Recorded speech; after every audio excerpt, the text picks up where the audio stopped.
All right, Sixer Nation, you know we are firing them off. A lot of targets out there for the 76ers via trade and free agency this offseason. Who should they get? What should they do?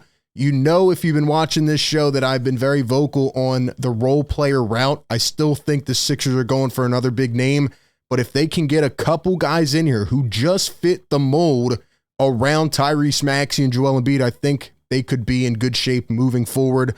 A lot of pressure on Daryl Morey to get the right guys, and the player we're about to talk about, I think, checks a lot of the boxes, right? We talked about Caruso the other day, but Gary Trent Jr. is a player I could see making some strides here in Philadelphia, and this one's a little bit trickier than the Caruso situation, so we'll talk about that. But overall, if you don't know who Gary Trent Jr. is, he is younger than a guy like Caruso. He's 25 years old, former second-round pick in Toronto, and he was drafted in 2018. So he's been in the league for about 5-6 years now. He's played some pretty good ball with Portland and most recently with Toronto for the last 3.5 years. This guy is a player who could come right in, plug in, and fit. He is a 3-and-D player. He does not need the ball in his hands. He can knock down at a high clip, and he can defend the 1, the 2, and probably the 3 as well at a very high level. Brings that level of perimeter defense that the Sixers have been looking for, that they got last year from a guy like Kelly Oubre, but definitely need a lot more of it. So we're going to go ahead and dive a little deeper into Gary Trent Jr. and why I think he could be a great fit. But first and foremost, let's go ahead and look at his stats from this past season. So Gary Trent Jr.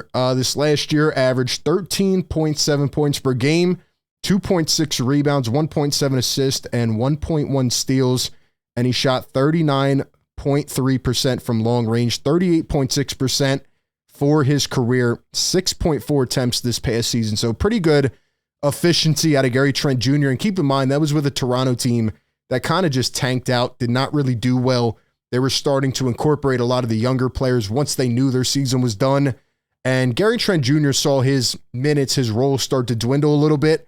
And I think that's fair for a team that, you know, doesn't really know the certainty of his future. But at the same time, again, it brings me back to a question of why did they not trade him this season? While there were other players that probably could have been moved.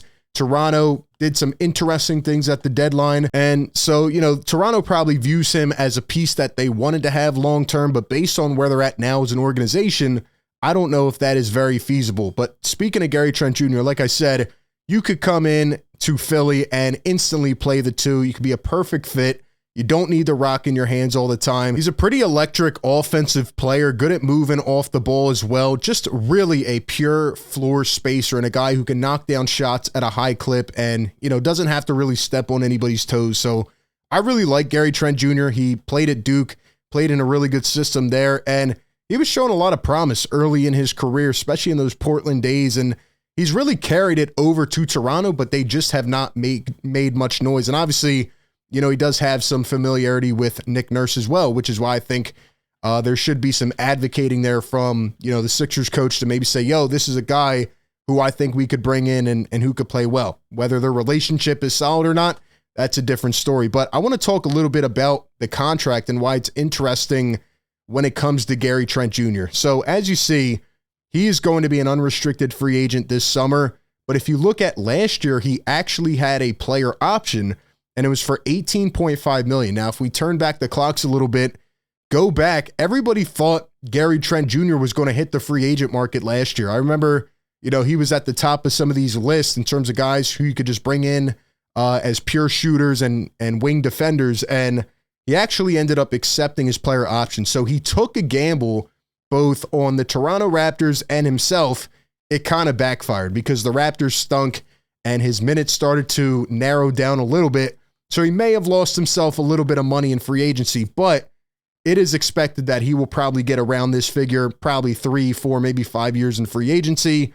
And I think if the Sixers want a player that they can build with, not only for the next year or two, you know, who can fit this system well, I do think it's Gary Trent Jr., but it gets tricky because it depends what Toronto wants to do as well. You know, apparently Gary Trent Jr. really likes playing in Toronto, so if he wants to leave, you know, is Toronto going to try to reel him back in with a pretty good payday? So I pulled up this article here on Fan Nation from a Raptors writer, and it says it's unclear what kind of contract Gary Trent Jr. is looking for this season. Grayson Allen signed a 4-year, $70 million extension that could provide a good comparison for Gary Trent. Dante DiVincenzo signed a 4-year, $46.9 million contract last offseason. It is possible that Trent's number comes in around those two figures. If, though, Toronto opts to decline Bruce Brown's option and lets him head into free agency, it would not be surprising if the organization allows Gary Trent to do the same. The Raptors can clear up nearly $30 million in cap space if both Trent and Brown leave in free agency this summer. So, the Raptors got a pretty good haul of pieces back in the Anunoby trade. Obviously, got rid of Siakam this year. So they're moving on to a new era of Raptors basketball. And it pretty much seems likely that Bruce Brown is either going to get traded or they're going to let him walk. But if they do let Bruce Brown walk, like this says, it would probably make a lot of sense to let Gary Trent go as well. They probably should have traded him this last season. They did not. But if they can clear up all this cap space and try to bring in some premier free agents around, some of their new nucleus, and they don't want to pay that much for Gary Trent Jr., it makes a lot of sense. So Philly could definitely make a play to get Gary Trent Jr. And again, I think it makes a lot of sense both in the short and the long term. He's a guy that could come right in. He's a guy that could knock down shots around Maxey and Embiid.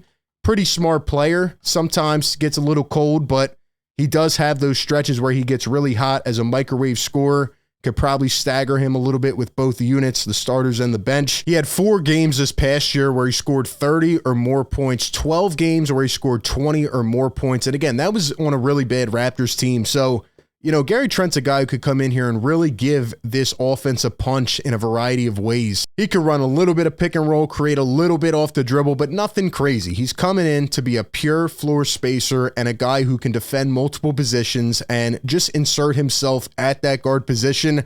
And I almost think that a player like that is the perfect fit in the backcourt next to Tyrese Maxey. As I mentioned a couple days ago on the Caruso video, you need a guy that's going to come in and not have to be ball dominant. The Sixers have had too many I need it in my hands type of guys over the past several years, and it just never works out well. You need guys who can just fit that mold and, maximize their role, not have to do too much or too little, and just be able to come in and impact winning. So I do think Gary Trent is a player that should be on the Sixers' radar. His price tag's probably going to be a little bit higher. If you were to go for a guy like Caruso, obviously you would trade for him and you would have him on about $9.9 million this season. So there are pros and cons if you want to compare the two, but we have to wait and see what happens with Gary Trent's pending free agency. I know he's probably not going to make the same mistake he did last year and at least evaluate his offers, right? He's probably going to get a good amount of interest in free agency. But the Sixers, as we know, can pretty much compete with any single offer right now. And if they want to bring a guy in who can build here in Philadelphia and just be one of the perfect role players that we've been talking about, I think Gary Trent Jr. makes way too much sense. So give me your thoughts down below in the comment section. Do you think Gary Trent Jr. would be a good fit reuniting with his old coach, Nick Nurse? Give me your thoughts down below. Appreciate everybody for tapping in. Be sure to like, comment, and subscribe. That being said, I will catch you all on the next one. Peace.